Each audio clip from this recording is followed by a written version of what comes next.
तो गाइस आज हम बात करने वाले हैं latest judgment of Supreme Court. तो इस केस का नाम है मेहरून फातिमा।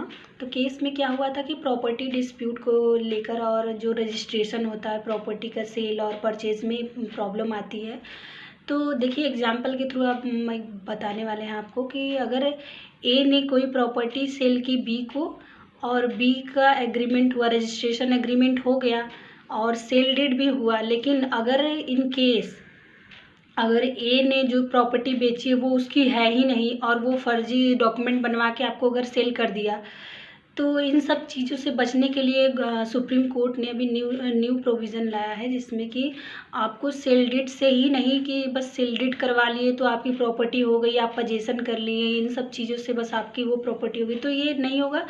आपको पूरा उसमें देखना पड़ेगा कि उसमें रजिस्ट्री किसकी है और वो रेवेन्यू में कौन रेवेन्यू पे कर रहा था और उसमें किसका नाम था रेवेन्यू में, और डॉक्यूमेंट प्रॉपर देखना पड़ेगा।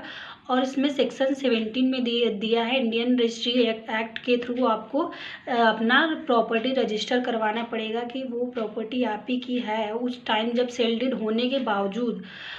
सेल डीड ही नहीं है कि बस आप सेल डीड करवा लिए तो हो जाएगा। तो मेहरून फातिमा के केस का अभी लेटेस्ट जजमेंट है। तो आप और एसएससी ऑनलाइन पे जाके वहाँ से आप रीड कर सकते हैं या फिर मनु पात्रा से। तो आप ज़रूर रीड करिए क्योंकि ये बहुत ही इंटरेस्टिंग केस है। Thanks for the watching. Please do like share and subscribe.